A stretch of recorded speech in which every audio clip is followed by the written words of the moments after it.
Yes, you really can eat them.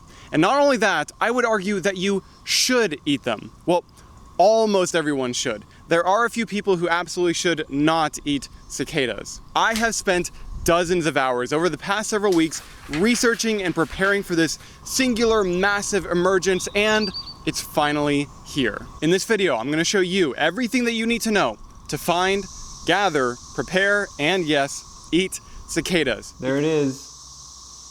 And here I am, and here we go. I'm just gonna go for it. There are a few important nuances that you must know about. Like, you can't gather them at any point in time. They have to be at the right stage. I'll also talk about if you can eat them raw, and you might be wondering if they bite or not. I wasn't expecting this, but eating cicadas has kind of changed my life in a way that I'm really excited about, and I think it will change yours too. And the best thing about this is that it's approachable to just about anyone. All you need is a container to gather them into. And they're on my neck. Ah!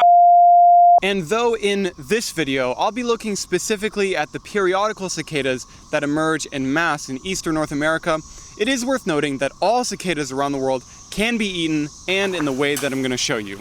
But why should everyone try cicadas? Well, there are several reasons. First, cicadas are incredibly nutritious. A study out of Yangzhou University found them to contain over 55 grams of protein per 100 grams and only 8 grams of carbohydrates. That is more protein than you would get from chicken breast and over double what you'd get from a comparative amount of beef. So this is a pretty amazing source of protein that we've all just completely ignored. And I haven't even talked about how delicious they are yet. Before I continue, let's talk about the ethics of eating periodical cicadas. Some people may be concerned about the sustainability of consuming these insects. I mean, they have a short window of time to emerge, molt, breed, and lay their eggs before the adults die.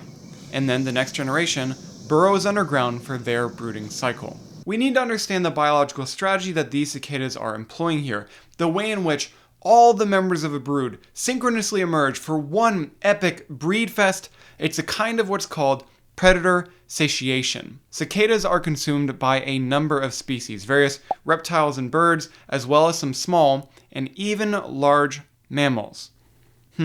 Large mammals. Remember that last one, it'll be important in a second. Basically, they play a numbers game and just completely overwhelm any predators with an interest in eating them. And these guys put up big numbers. Let's do a little bit of math here. I'm going to pick Missouri for a thought experiment, and we'll use it as an example as one of the 13-year cicadas, brood 19, emerges across most of the state. Of course, it's difficult to accurately predict some of these numbers, but scientists estimate that habitable area for cicadas can see the emergence of up to 1.5 million cicadas per acre. 1.5 million per acre. But I will use 1 million for my calculations. Missouri is about 44.6 million acres. However, 63% is farmland, which I'm not going to count as habitable area for periodical cicadas. So that leaves us with 37% of the state. But I'll take another 12% off to use for our calculation. I feel like a quarter is an extremely conservative guess, as around a third of the state is forested. But you'll see in a second why it doesn't matter. Now, to be safe, I will make a ridiculous assumption. And let's say that every single person in Missouri, 6 million people, that they all band together and eat 100 cicadas each. Which, of course, is ridiculous. That would never happen. But in this scenario, that's what we're going to imagine. Okay, so based on that, humans would be eating 600 million cicadas, which seems like a lot. But when we compare that to the approximately 11 trillion cicadas emerging, that amounts to a fraction of a fraction of a fraction of a percent. About 0.005%. Let's just let that sink in for a second. Without a doubt, more people will kill cicadas from driving their cars to work than anyone ever would by eating them. So with that, let's go back to the list of predators. Remember that cicadas are eaten by large mammals. Oh, large mammals like, I don't know, Homo sapien? Humans? I see this sentiment all the time that something like, we just need to leave nature alone. We just need to leave nature to do its thing. What are you talking about, leave nature alone? We are nature. We are nature. The sooner that we realize that and embody it, I think the better it will be for all of nature. I'll expand more on that in a second. If we turn to the traditional context of entomophagy, or the consumption of insects, in North America, where the periodical cicadas are native, we see many examples of Native Americans consuming them. In Western cultures, there is a certain degree of disgust, even disdain, to the idea of eating bugs or insects, and I think it's high time that we work our way past that. After all, insects are potentially one of the most sustainable forms of food and nutrition on the planet, requiring a fraction of the resources, land, and water that beef and poultry need. And as my friend Tim Clemens from Ironwood Foraging Company has pointed out, you are already eating bugs whether you realize it or not. Did you know that the FDA has specifications on the maximum number of, quote, insect fragments that are allowed in a final product like flour? You think that they're going to be able to remove every last insect in a harvest of wheat? Probably have to think again. Going back to us eating them, honestly, are we humans so arrogant to think that some millions of us are going to have anywhere close to the impact that billions of birds have that hunt them? I don't think so. I do have one recommendation for sustainable harvest though, which is to preferentially seek out male cicadas over female ones. The concept here is similar to what happens with turkey hunting, where during the turkey hunting season, you are only allowed to take males, the toms. The reason for this is because one male can breed many times within a season, but females can only do so once or very few times. This is true for cicadas as well, and distinguishing them is actually quite easy. Female cicadas have something of a vertical line at the base of their abdomen. This is their ovipositor for laying eggs. Males don't have this and instead have a bump at the end of their abdomen. Also, males are the only ones that make noise. Further, consider the fact that a significant amount of cicada habitat is just far too tedious to be of interest to human gatherers. All of this amounts to an understanding that the real threat to cicadas by us is not people hunting them, but the loss of their habitat due to development and destruction. And that's where this next idea comes into play. For me, as a forager, or I guess as of making this video, a hunter-gatherer, the things that we eat become the things that we care about. The things that we eat become the things that we care about. I believe that by us eating periodical cicadas and realizing the direct value that they hold will result in positive impact for their habitat and populations for years to come. Speaking of which, one of the things that I've seen there being a lot of fear around with cicadas is that they're going to have some major negative impact on crops or trees, which is leading some people to try to kill them by spraying them with pesticide. So let me set the record straight here. Cicadas don't cause major damage to plants. This is just not the case. People are conflating locusts, which are actually more closely related to grasshoppers, and their ecological impact with cicadas, and they are completely different. The reality is that cicadas will cause minimum impact to plants when they emerge and have virtually no impact long term. Please don't spray them. That's just silly. With all of that out of the way, let's talk about eating them now. Before we begin, there is a very important disclaimer. If you have a shellfish allergy, you are likely allergic to insects as well. Shellfish allergy is usually due to a particular form of a protein called tropomyosin, and the same form is found in many insects, so the safest option is just to steer clear. But for the rest of us, in order to eat them, first we need to find them, and when we find them, we're looking for a very particular kind of cicada. Cicada nymphs spend most of their life underground feeding on the xylem of trees. They typically emerge when the soil has reached a certain temperature. Studies have found this to be about 64 degrees, 8 inches below the surface of the soil. In terms of the exact date, this will of course vary by location and year, but it generally falls between late April and early June, usually concentrated more around mid-May. And in honor of the historic event of a 17-year and 13-year brood emerging in the same year, which only happens once every 221 years for that brood pairing, that's 13 times 17, by the way. The only time that they'll align is the multiplication of the numbers because they're both prime numbers. Pretty cool, huh? Didn't expect math in this video, Did you? Anyway, in honor of that, I have added cicadas to my interactive Forager's calendar, which has timing windows for the fruits and flowers of dozens of other delicious edible wild species as well. Now, for finding them, knowing that they're feeding from the roots of trees, first, you're looking for an area with trees. Makes sense. Particularly deciduous hardwood trees. I explored several different areas for my finding of cicadas. When I was in a more closed canopy forested setting, it sounded like there was way more of them. I mean, just listen to this.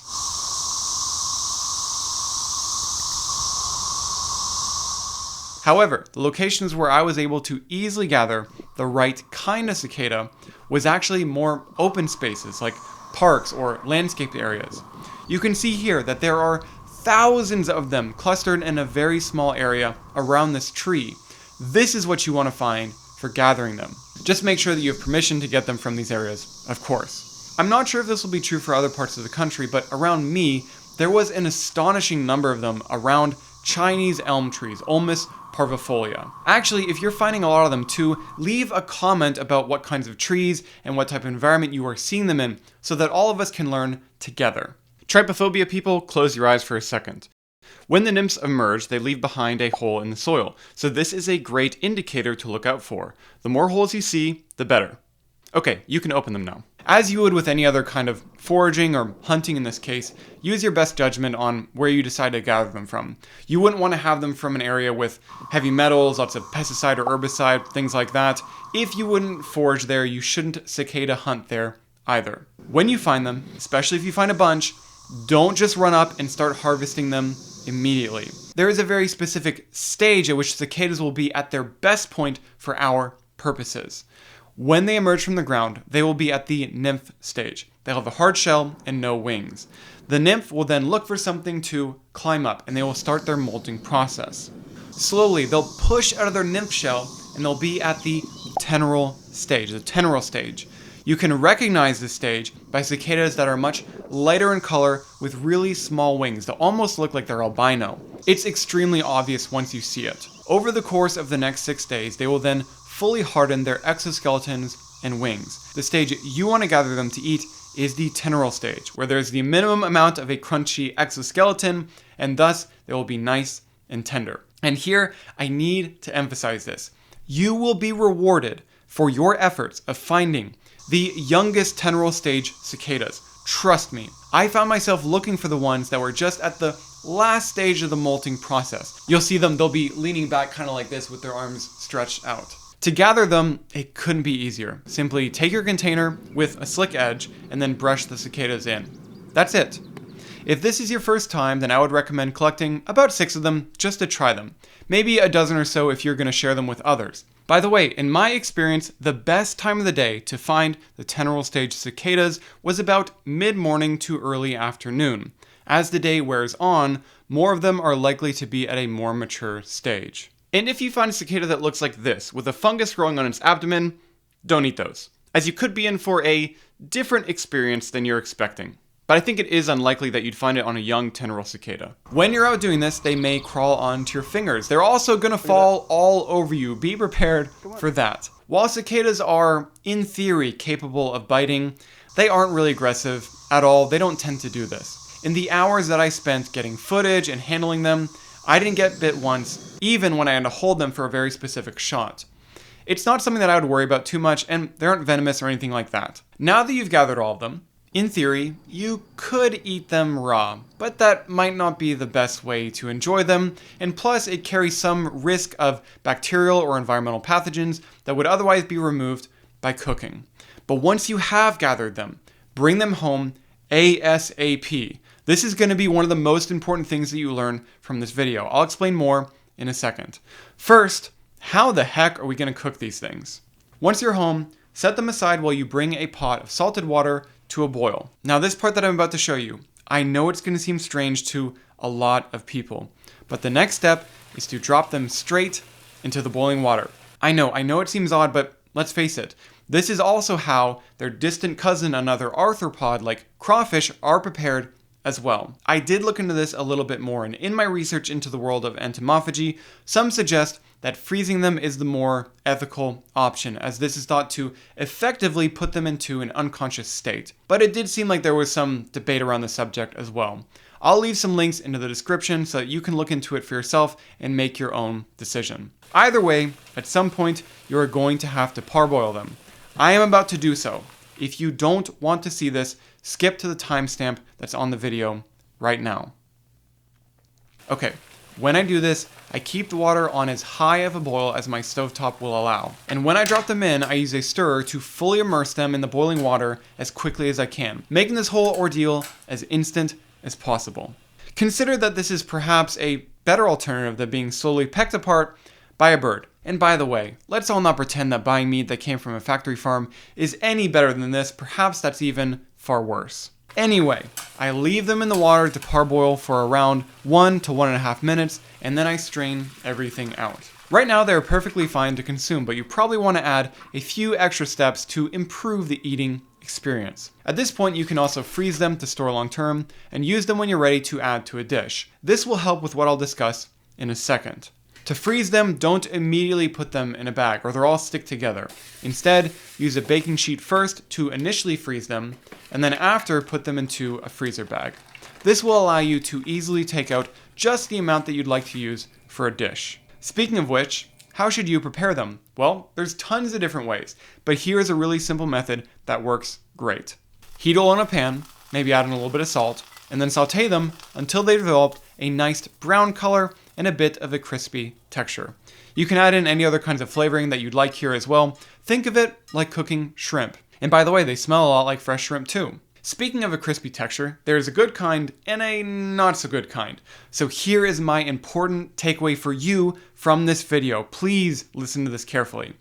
When you gather your young 10-row cicadas, bring them home to parboil as soon as you can. Don't stop at the grocery store. Don't check the mail. Don't say hi to your neighbor. Gather, home, parboil, freeze. Remember, these insects are actively developing and hardening their exoskeleton. If you wait too long, those young, tender cicadas will turn darker and have much crunchier legs and wings. Remember, you can freeze them so you don't have to have absolutely everything ready all at once. But if you did wait a little bit too long, here's a trick that you can use to help recover the eating experience. Deep fry those bad boys. I found this an amazing way to mask any of the textural complaints that one might have. There's one more important thing that I really want to tell you about, but first, here's my reaction to trying cicadas for the first time in my life. There it is. And here I am, and here we go. I'm just gonna go for it. Oh, that's not too bad. The calling the exoskeleton is definitely a little bit tough, but the taste is pretty good. Peak tenderness, and here we go. That's pretty good. That is pretty good. Wow, that's really good. On these super fresh ones, the legs, the wings, doesn't bug me at all. Doesn't really get in the way of the eating experience. Super good. Alrighty. But we aren't done yet.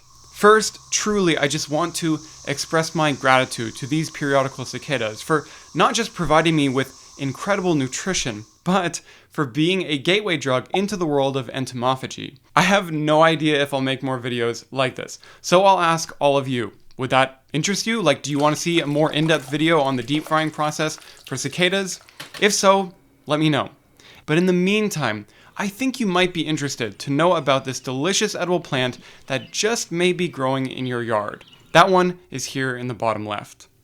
For all of you that are still here, my name is Jesse. This is Feral Foraging. Thank you all so much for watching. I really appreciate it, and I truly hope it will change your life for the better, as it has for me. And as always, I hope to see you here or here.